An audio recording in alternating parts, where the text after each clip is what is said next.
आज बहुत ही interesting topic हम डिस्कस करने वाले हैं और वो है प्रोडक्ट कॉस्ट। ये आपकी कॉस्ट एंड मैनेजमेंट अकाउंटिंग का बड़ा ही इंपॉर्टेंट टॉपिक है। प्रोडक्ट प्रोडक्ट कॉस्ट कहते किसे हैं? प्रोडक्ट कॉस्ट के लिए थोड़ा सा हम कॉन्सेप्ट को समझते हैं। जो चीज़ हम बनाते हैं, हमने वो चीज़ कितने में प्रोड्यूस की, जो जो हमने एक्सपेंस उस पर किया उसको बनाने पर, उस सारे के सारी कॉस्ट को हम इकट्ठा कर लें तो हमारे पास प्रोडक्ट कॉस्ट आती है। अब यहाँ पे एक चीज़ हमें क्लियर करना होगी। थोड़ी सी मैं ड्राइंग बनाऊंगा खूबसूरत सी। आप यकीनन मुझे अप्रिशिएट भी करेंगे कि सर आपकी ड्राइंग तो बहुत ज़बरदस्त है। ये देखिए, ये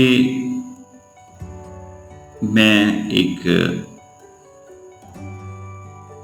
फैक्ट्री ड्रॉ कर रहा हूँ। ये हमारी फैक्ट्री है। कुछ लोग कहते हैं सर ये तो किंग का ताज लग रहा है, लेकिन नहीं, ये फैक्ट्री है। ठीक है। और इधर मैं एक ऐसे इमारत बना रहा हूँ जिसमें छोटी छोटी विंडोज़ भी हैं ऐसे करके। ठीक है। रात के टाइम भी यहाँ पर जो है ना वो ऑफिस में काम होता है। तो ये हमारा हेड ऑफिस है, हेड ऑफिस। ओके।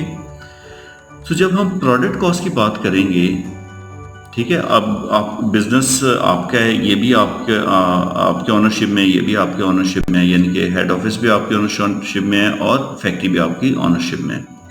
लेकिन आप फाइंड आउट क्या करना चाहते हैं? Product cost. तो आपके बिजनेस के इधर भी एक्सपेंसेस हो रहे हैं हेड ऑफिस के अंदर और फैक्ट्री के अंदर भी एक्सपेंसेस हो रहे हैं। जब याद रखिए हम प्रोडक्ट कॉस्ट की बात करेंगे तो सिर्फ और सिर्फ हम फैक्ट्री को फोकस करते हैं, हेड ऑफिस के एक्सपेंसेस को इसमें शामिल नहीं करते। All right.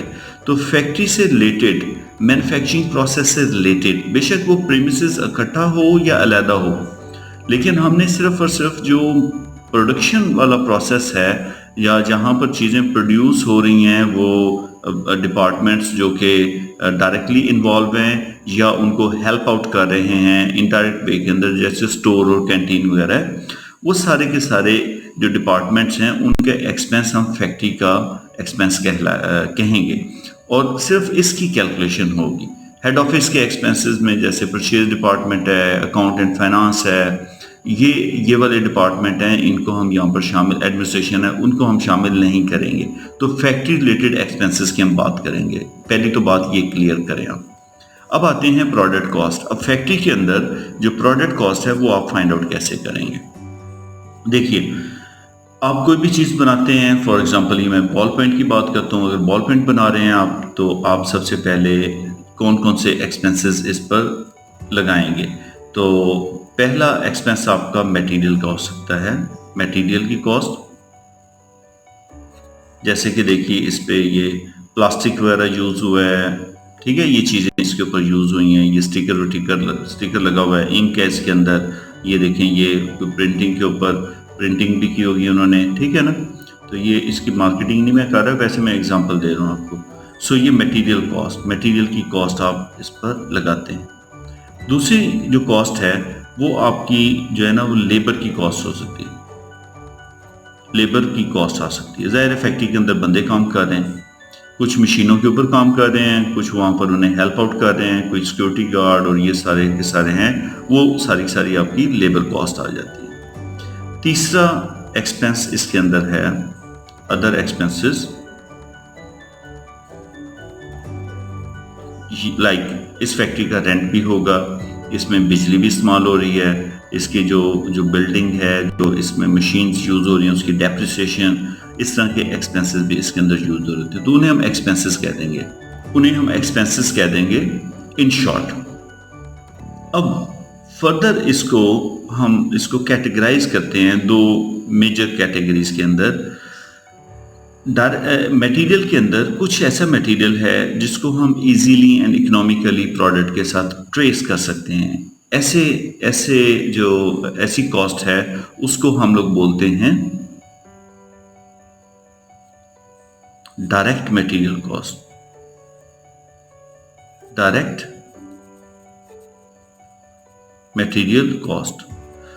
मटेरियल कॉस्ट के लिए याद रखिए वो इजीली ट्रेसेबल होता है, ऐसी मटेरियल की कॉस्ट जो कि इजीली ट्रेसेबल हो। जैसे मैं इसी की बात करता हूँ, इसमें देखिए कि इसमें जो ये स्टेनलेस स्टील की ये चीज़ यूज़ हुई है, या रिफल इसके अंदर यूज़ हुई है, या इसका जो प्लास्टिक है, ये जो है ना वो इजीली एंड इकोनॉमिकली अगर ट्रेस हो सकता है, तो इसकी जो कॉस्ट होगी $2 है, $3 है, या इवन सेंट्स के अंदर है, तो वो आपका डायरेक्ट मटेरियल की कैटेगरी में फॉल करेगा मटेरियल, और उसकी कॉस्ट आप यहाँ पर लिखेंगे।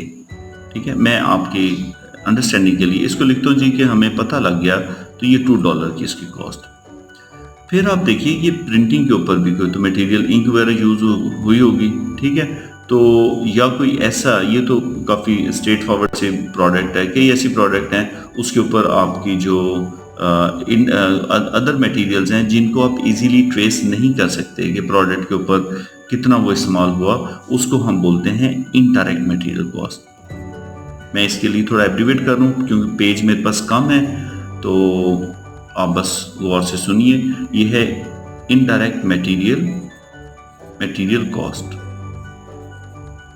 फॉर सपोज ये $0.5 हम कह लेते हैं, ये किसी तरह हमने फाइंड आउट कर लिया जी, $0.5, ओके। इसी तरह आपकी लेबर, जो आपके मशीन ऑपरेटिव्स हैं, जो फैक्ट्री के अंदर मशीनों पे काम कर रहे हैं या जहाँ पे एक्चुअली प्रोडक्शन हो रही है, और वो फिजिकल उनका कांटेक्ट भी है वो प्रोडक्ट के साथ, ठीक है। अगर वो नहीं एक्टिवली वो काम करेंगे तो प्रोडक्शन भी रुक जाएगी। सेकेंडली, प्रोडक्ट के साथ उसको हम इजीली ट्रेस भी कर सकें। जैसे एक जब सूट की बात होती है, तो स्टिचिंग के लिए जो टेलर या स्टिच करने वाला या कटिंग करने वाला, उसको प्रोडक्ट को वो मेक करने में डायरेक्टली इन्वॉल्व होता है, अपनी जो है ना वो एफर्ट पुट करके उसको करता है, और उसका एक्सपेंस भी इजीली हम उसमें ट्रेस कर सकते हैं, तो उसको बोलते हैं डायरेक्ट लेबर कॉस्ट, ठीक है। फॉर सपोज ये भी $2 आ गया, जरूरी नहीं है 2.5 करते हैं ताकि आपको कंफ्यूजन ना आए। फिर इसके अलावा इसी फैक्ट्री के अंदर आपके जो लेबरर हैं, जो स्वीपर हैं वो काम कर रहे हैं, सफाई वाले, मेंटेनेंस वाले काम कर रहे हैं, स्टोर्स है उसके एम्प्लॉइज काम कर रहे हैं, कैंटीन के अंदर जो लोग हैं वो उसको खाना वगैरह सर्व करने के लिए काम कर रहे हैं, सिक्योरिटी गार्ड्स हैं, ठीक है। तो ये सुपरवाइजर हैं, ये सारे के सारे, इवन फैक्ट्री का जो मैनेजर है वो भी ओवरऑल सुपरवाइज कर रहा है। तो उन तमाम के जो लेबर की कॉस्ट होगी वो उसको हम इनडायरेक्ट लेबर कॉस्ट बोलेंगे। ये 0.4 कर लेते हैं सपोज। फिर उसके बाद एक्सपेंसेस की जब हम बात करेंगे, कुछ फैक्ट्री के अंदर ऐसे एक्सपेंस हैं जो प्रोडक्ट के साथ स्पेसिफिक हैं। जैसे कोई हम कहते हैं जी कि हमारी प्रोडक्ट के ऊपर ये जो एक ख़ास लोगो है वो आपने इम्पोज करना है। जैसे वो एक टी शर्ट बनाते हैं ना, पोलो काफ़ी बड़ा ब्रांड है, तो उनको अगर कहते हैं जी हमारे कॉलेज का नाम ऊपर आना चाहिए, तब हम जो है ना आपसे हमने ऑर्डर में प्लेस किया, तो उन्होंने वो नाम इम्पोज करने के लिए एक्स्ट्रा पैसे किए स्पेंड उस प्रोडक्ट के ऊपर। तो अगर कस्टमर की स्पेसिफिक रिक्वेस्ट के ऊपर कोई एक्सपेंस प्रोडक्ट के ऊपर आता है जिसको वो इजीली ट्रेस कर सकते हैं, इसको बोलते हैं डायरेक्ट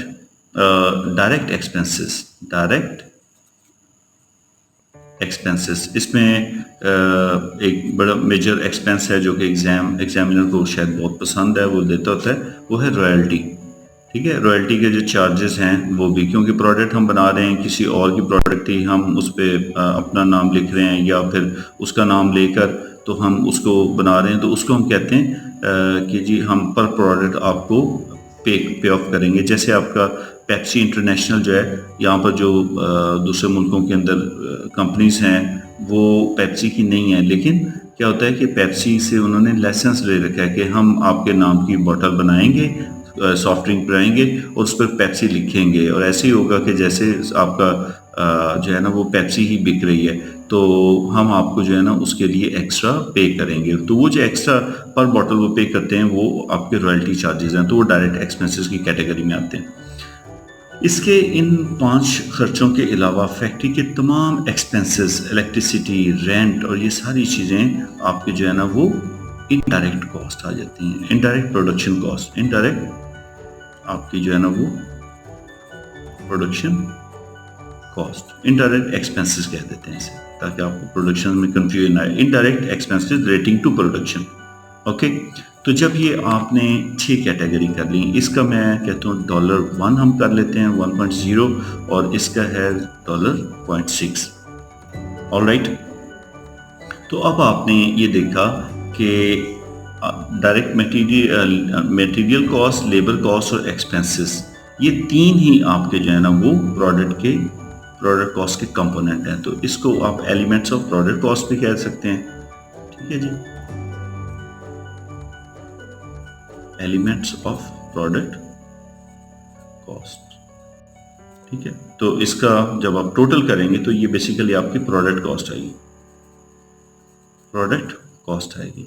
तो प्रोडक्ट कॉस्ट के अंदर आपने ये वाला कंपोनेंट जो है direct material, direct labour, direct expenses का, जब इसे ऐड अप करेंगे तो इसको बोलते हैं प्राइम कॉस्ट। Prime cost. और जब इनडायरेक्ट मटेरियल, इनडायरेक्ट लेबर और इनडायरेक्ट एक्सपेंसेस आप जब कैलकुलेट करेंगे तो इसके सम को बोलते हैं फैक्ट्री ओवरहेड, FOH, या इसे जो है ना मैन्युफैक्चरिंग ओवरहेड भी कह देते हैं। ठीक है, प्रोडक्शन ओवरहेड भी कह देते हैं, तो कुछ भी वर्ड यूज कर देते हैं। फैक्ट्री ओवरहेड, ठीक है, इसको मैं लिखता हूँ फैक्ट्री ओवरहेड्स। ओवरहेड 2 तरह के होते हैं, फैक्ट्री के और हेड ऑफिस के। इसे नॉन प्रोडक्शन ओवरहेड कहते हैं, इनको प्रोडक्शन ओवरहेड कहते हैं। प्रोडक्शन ओवरहेड ये होते हैं जिसमें आपका इनडायरेक्ट मटेरियल, इनडायरेक्ट लेबर और indirect expenses relating to production, factory से रिलेटेड जो एक्सपेंसेस होंगे इनडायरेक्ट नेचर के, उसको फैक्ट्री ओवरहेड कहेंगे या प्रोडक्शन ओवरहेड बोलेंगे। ओके, सो प्रोडक्ट कॉस्ट पे क्या आई, प्राइम कॉस्ट प्लस FOH। तो आप के मैंने न्यूमेरिकल वैल्यूज भी दी हैं, ऐड करें। प्राइम कॉस्ट कितनी बनी, $2 प्लस $2, $2.5, $2 प्लस $2.5 प्लस $1, तो इट कम्स $5.5। ये आपकी प्राइम कॉस्ट आई। और FOH जो आपने इसमें प्रोडक्ट में एब्जॉर्व किए वो कितने की, 0.5 आपने सोचा कि इनडायरेक्ट मटेरियल का एक्सपेंस होगा, फिर आपने सोचा कि जो इनडायरेक्ट लेबर है वो 0.4 और 0.6, तो इट कम्स 1.5। तो प्रोडक्ट कॉस्ट जब आपने फाइंड आउट की तो इसको टोटल कर लेते हैं, ये बन जाएगा आपका $7। ओके, तो $7.0 ये आपकी प्रोडक्ट कॉस्ट आ गई इस एग्जांपल में। ठीक है, तो प्रोडक्ट कॉस्ट आपने देखा क्या है कि फैक्ट्री से रिलेटेड जो एक्सपेंसेस हैं, जो चीज़ बनाने के ऊपर हम एक्सपेंस करते हैं, उसके 3 कंपोनेंट हैं। एक मटेरियल का एक्सपेंस, फिर लेबर का, फिर other expenses relating to production. So जब हम बात करते हैं मटेरियल की, उसको 2 तरह से ब्रेक किया, डायरेक्ट मटेरियल और इनडायरेक्ट में। लेबर को 2 तरह से, डायरेक्ट लेबर और इनडायरेक्ट लेबर। फिर एक्सपेंसेस को 2 तरह से, जो प्रोडक्शन के एक्सपेंसेस हैं, डायरेक्ट एक्सपेंस और इनडायरेक्ट एक्सपेंसेस। डायरेक्ट कंपोनेंट को जब हमने इकट्ठा किया तो उसका सम जो है उसको प्राइम कॉस्ट बोलते हैं, और जो इनडायरेक्ट कंपोनेंट को इकट्ठा किया तो उसे फैक्ट्री ओवरहेड बोलते हैं। प्राइम कॉस्ट को डायरेक्ट कॉस्ट भी कहते हैं, डायरेक्ट कॉस्ट भी बोलते हैं, और इसको indirect cost relating to production भी बोलते हैं। So it was all about your product cost. I hope कि आपने कुछ अंडरस्टैंड कर लिया होगा।